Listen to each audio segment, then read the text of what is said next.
ಜಾತ್ಯತೀತ ಜನತಾದಳದ ಗ್ರಾಮ ಅಧ್ಯಕ್ಷರು, ಕೋಚಮೂಲಿನ ಮಾಜಿ ಅಧ್ಯಕ್ಷರು, ನಿರ್ದೇಶಕರು, ಈ ಅಮರಜ್ಯೋತಿ ವಿದ್ಯಾಸಂಸ್ಥೆಗಳ ಅಧ್ಯಕ್ಷರಾಗಿರ್ತಕ್ಕಂಥ ಒಂದು ಹುಟ್ಟುಹಬ್ಬವನ್ನು ಆಚರಿಸ್ತಾ ಇದ್ದೀವಿ.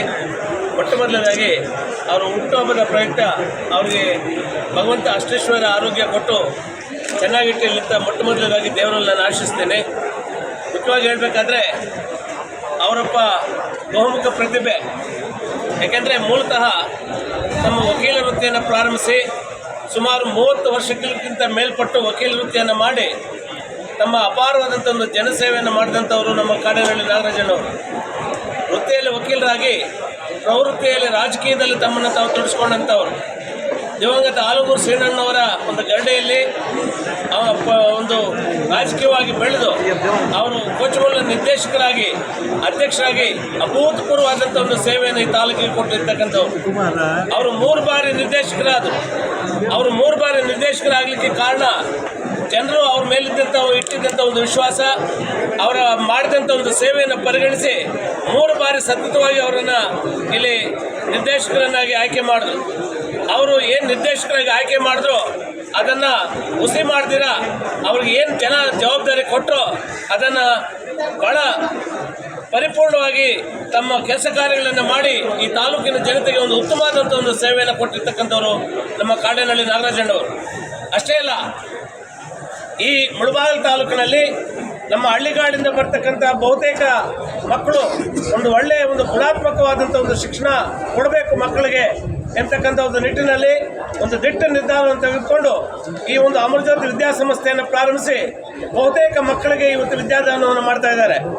ಈ ಸಂಸ್ಥೆಯಲ್ಲಿ ಓದಿರ್ತಕ್ಕಂಥ ಬಹುತೇಕ ಮಕ್ಕಳು ಅತ್ಯುನ್ನತವಾದಂಥ ಒಂದು ಪದವಿಗಳನ್ನು ಅಲಂಕರಿಸಿ ಉತ್ತಮವಾದಂಥ ಒಂದು ಕೆಲಸಗಳಲ್ಲಿ ಅವರನ್ನು ತಾವು ತೊಡಗಿಸ್ಕೊಂಡು ತಮ್ಮ ಮೇಲೆ ತಾವು ತಮ್ಮ ಕಾಲ ಮೇಲೆ ತಾವು ನಿಂತ್ಕೊಂಡು ಏನೇನು ಅವ್ರ ಜೀವನ ನಡೆಸ್ತಾ ಇರ್ತಕ್ಕಂಥ ಅನೇಕ ನಿದರ್ಶನಗಳು ಇವತ್ತು ನಾವು ನೋಡ್ಬೋದು. ಇವೆಲ್ಲವನ್ನು ಕೂಡ ಒಟ್ಟಾರೆ ನಾವು ಒಂದು ಕಡೆ ಕ್ರೋಢೀಕರಿಸಿ ನೋಡಿದಾಗ ಅದಕ್ಕೆ ನಾನು ಆವಾಗಲೇ ಹೇಳಿದೆ, ಅವರೊಬ್ಬ ಸಮಾಜದ ಒಂದು ಬಹುಮುಖ ಪ್ರತಿಭೆ. ಎಲ್ಲ ಕ್ಷೇತ್ರಗಳಲ್ಲಿ ತಮ್ಮನ್ನು ತಾವು ತೊಡಗಿಸ್ಕೊಂಡು ಒಂದು ಸಮಾಜದ ಬಗ್ಗೆ ಒಂದು ಕಳಕಳಿ ಉಳ್ಳಂಥವರು, ಸಮಾಜದ ಬಗ್ಗೆ ಬಹಳಷ್ಟು ಆಸಕ್ತಿ ಉಳ್ಳಂಥವರು.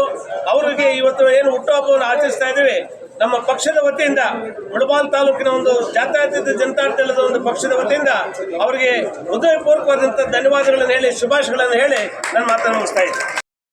ಯಾವುದಷ್ಟು ಒಂದು ಒಳ್ಳೆಯ ಕೆಲಸ ಮಾಡಬೇಕಾದ್ರೆ ಧೈರ್ಯ ಮುನ್ನುಗ್ಗಬೇಕು.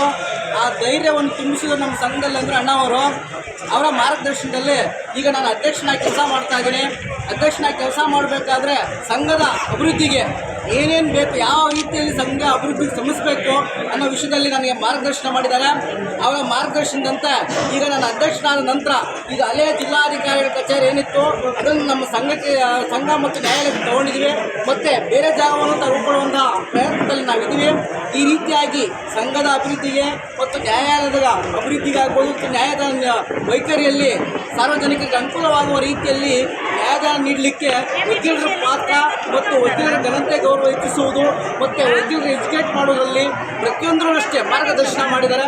ಅವರು ಹಾಕಿಕೊಟ್ಟಂಥ ಒಂದು ಭದ್ರ ಬುನಾದಿ ಏನಾದರೆ ಆ ನಿಟ್ಟಿನಲ್ಲಿ ನಾವು ಸಾಕ್ತಾ ಇದ್ದೀವಿ. ಆ ರೀತಿಯಾಗಿ ನಮ್ಮ ಸಂಘಕ್ಕೂ ಒಳ್ಳೆಯ ಹೆಸರು ತರ್ತಾ ಇದ್ದೀವಿ ಮತ್ತು ವಕೀಲರ ಕುಲಕ್ಕೂ ಸಹ ಒಳ್ಳೆಯ ಹೆಸರು ಕೀರ್ತಿ ತರುವಂತಹ ಕೆಲಸಗಳು ಆಗ್ತಾಯಿದೆ. ಅವರಿಗೆಲ್ಲ ಮಾರ್ಗದರ್ಶನ ನಾಗರಾಜನವರಾಗಿದೆ. ಅವರ ಒಂದು ದೇವರು ಅವರಿಗೆ ಆರೋಗ್ಯ ಬಗ್ಗೆ ಚೆನ್ನಾಗಿ ಕೊಟ್ಟು ನಮ್ಮಂಥವ್ರಿಗೆ ಮಾರ್ಗದರ್ಶನ ಮಾಡಬೇಕಂತ ನಾನು ಭಗವಂತನಲ್ಲಿ ಪ್ರಾರ್ಥಿಸ್ತೀನಿ. ಅವರು ಇದೇ ರೀತಿಯಲ್ಲಿ ಹುಮ್ಮಸ್ಸಿನಿಂದ ಒಳ್ಳೊಳ್ಳೆ ಕೆಲಸ ಮಾಡ್ತಾ ಇದ್ದಾರೆ. ಯಾಕಂದರೆ ಈಗಾಗಲೇ ನಮ್ಮ ಸ್ನೇಹಿತರೆಲ್ಲ ಹೇಳಿದರು ಅವರ ಸಾಧನೆ ಯಾವ ರೀತಿಯಾಗಿ ಹಂತವಾಗಿ ಸಾಧನೆಗೈದಿದ್ದಾರೆ. ಮತ್ತು ಈಗ ಅವರು ಈ ಒಂದು ಪಟ್ಟ ಅಧ್ಯಕ್ಷ ಪಟ್ಟಕ್ಕೆ ಆದ ನಂತರ ಈಗ MP ಅವರು ಮತ್ತು MLA ಅವರು ಸಹ ಇಲ್ಲಿ ಆಗಿದ್ದಾರೆ. ಈ ಮಾರ್ಗದರ್ಶನದಲ್ಲಿ ಈ ಮುಳಬಾಗಿಲು ತಾಲೂಕು ಎಂಟೈರ್ ಕೋಲಾರ ಜಿಲ್ಲೆಯಲ್ಲಿ ಅಭಿವೃದ್ಧಿ ಆಗಬೇಕಂತ ನಾನು ಆ ಭಗವಂತನಲ್ಲಿ ಪ್ರಾರ್ಥಿಸ್ತಾ ಅಣ್ಣ ಅವ್ರಿಗೆ ಆರೋಗ್ಯ ಚೆನ್ನಾಗಿದ್ದು ಅಣ್ಣ ಇದೇ ರೀತಿ ಮಾರ್ಗದರ್ಶನ ಹಾಕಿ ನಾನು ಬಯಸ್ತೀನಿ.